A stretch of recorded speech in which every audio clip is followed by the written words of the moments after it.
Good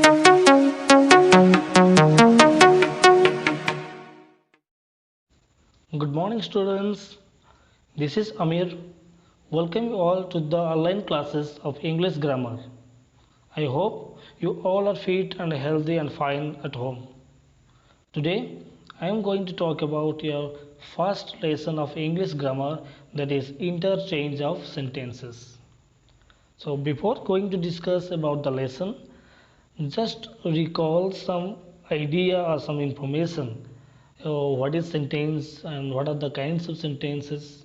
Then we move to the interchange of these sentences. Okay, so what is sentence is all about? So a group of words which arranged properly to express a complete sense, that is called a sentence. Look at these examples. In the first sentence, capital the of is India, Delhi. And the second, Delhi is the capital of India. Third, we are studying English every day. So these three sentences, is it have a complete sense? No, because the first sentence does not give a complete meaning to us. The second and third sentence giving us a complete sense. In English, we have four kinds of sentences: declarative or assertive sentences, imperative sentence, interrogative sentence, exclamatory sentence. Let's talk about first declarative or assertive sentence. A sentence that expresses a statement or it declares something. It usually ends with full stop. Like Rahim is happy. I enjoy playing with my friends. I am watching TV.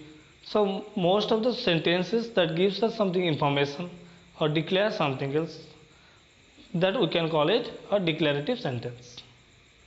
So declarative sentence or assertive sentence can be either affirmative or negative.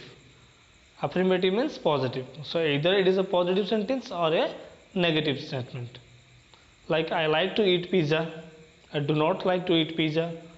So these two sentences, one is affirmative or positive, or another is negative. Why another is negative? Because I am using the word not.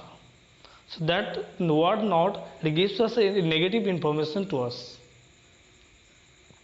Then imperative sentence, the sentence which is used to convey a command, a request, advice or prohibition are called an imperative sentence. It also ends with full stop. So look at these examples. Close the door, get out, obey your parents, please bring me a glass of water. So these four sentences gives us four different way of conveying message. Like close the door means you are request something else. Get out, you are giving a command. Obey your parents, you are giving your advice. Please bring me a glass of water, you are requesting someone else. So these are the sentences that gives us command, request, advice. We call it these sentences as a imperative sentence. Interrogative sentence. The sentence which asks a question is called an interrogative sentence. It usually ends with question mark. Means those sentences asking a question like what is your name? Did you finish your homework? Do you know who she is? So these are the sentences that are asking a question to us. So that's why we call it these sentences are interrogative sentence. Next, exclamatory sentence. A sentence that expresses strong emotions, sudden feelings or excitement or some surprising. Okay, so these sentences we can call it exclamatory sentence. And it also ends with some exclamation mark. Like observe the sentence, alas, he is no more. Hooray, we have won the match. Wow, what a beautiful car. So these are the sentences have contain some words with the exclamation mark. And these words or these sentences we can call it as a exclamatory sentence because it gives us certain excitement about the sentence. Now we can talk about the interchange of sentences. So what is all about interchange of sentences? So a sentence from one grammatical form may be changed to another grammatical form without altering or without changing its meaning. And such a process we can call it also transformation of sentences. So interchange of sentences we can also call the transformation of sentences. Now interchange of affirmative and negative sentences. Look at these examples. I was doubtful if I would pass. I was not sure if I would pass. So instead of doubtful, I use the word not sure to make it a negative sentence, but without changing its meaning. Meaning is not changed here. Okay, now look at these examples. Okay, now first interchange of affirmative and negative sentences. Look at these examples carefully. First example, I was doubtful if I would pass. I was not sure if I would pass. So in both sentences, I changed only the words doubtful to not sure.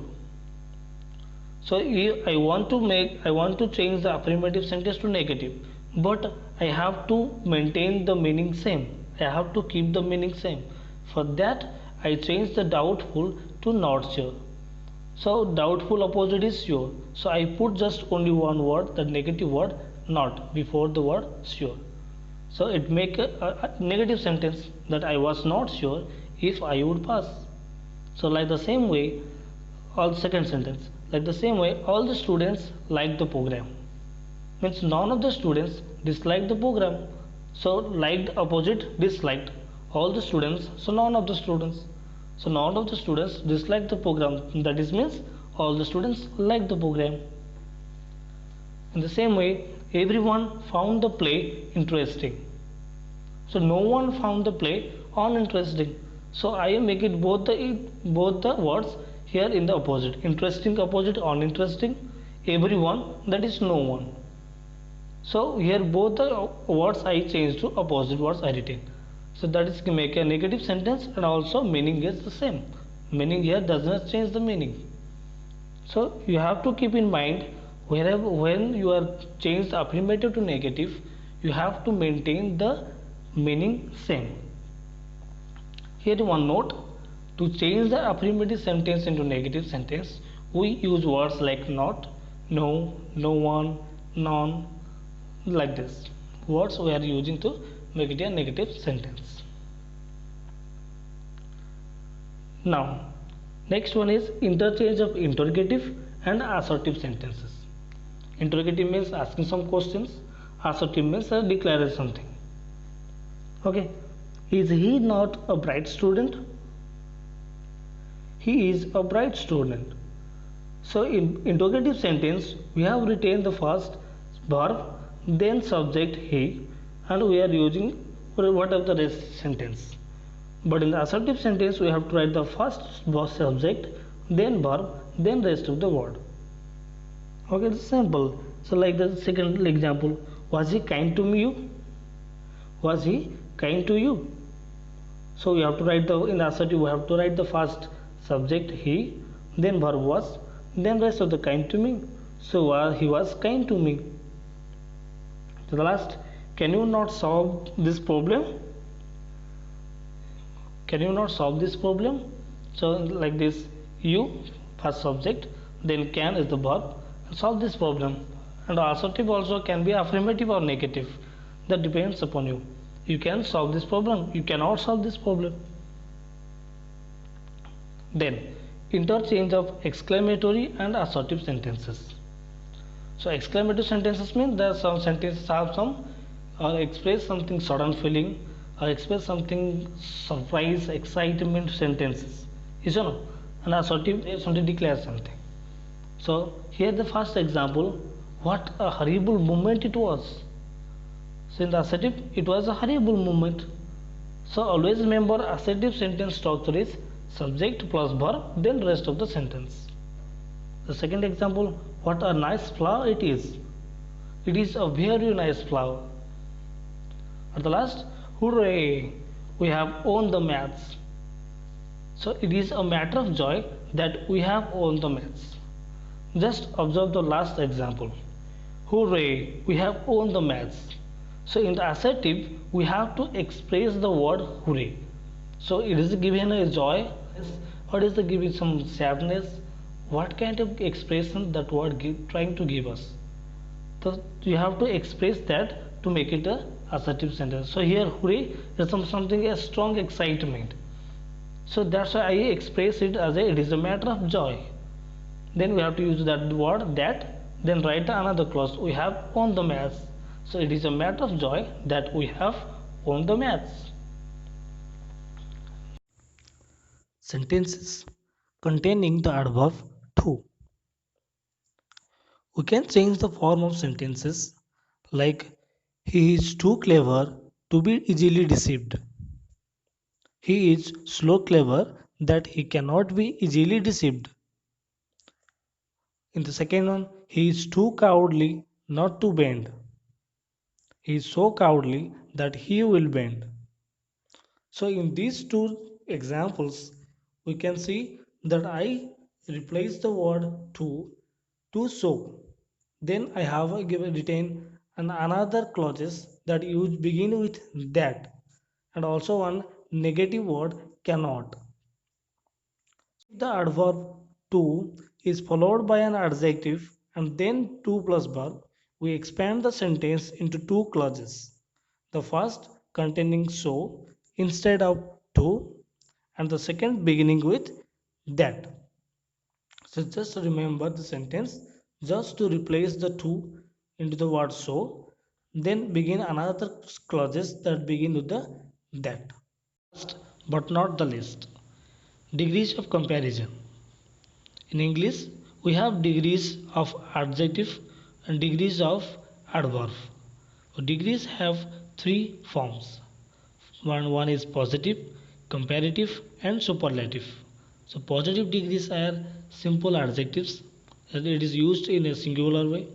And the second is comparative degrees are used for comparing between two person, between two things, and superlative degrees are comparing between one to two or more things, or two or more persons.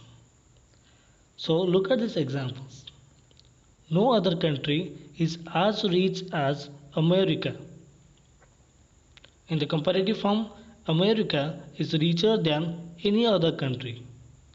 In the superlative form, America is the richest of all countries.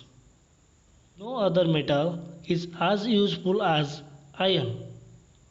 Iron is more useful than any other metal. Iron is the most useful of all metals. So here is note for you. It is not possible to transform every degree in every other degree. As Kailash is taller than Hari, that cannot be transformed into the superlative degree because superlative degree requires two or more persons for comparison. So you have to keep it in mind while changing the degrees of comparison. Okay?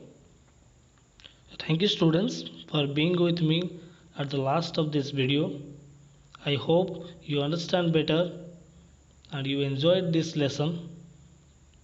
So I will meet you in my next video with some exciting and interesting topic and you just trying to do the exercise. I will come with your answers. Then see you. Take care. Bye.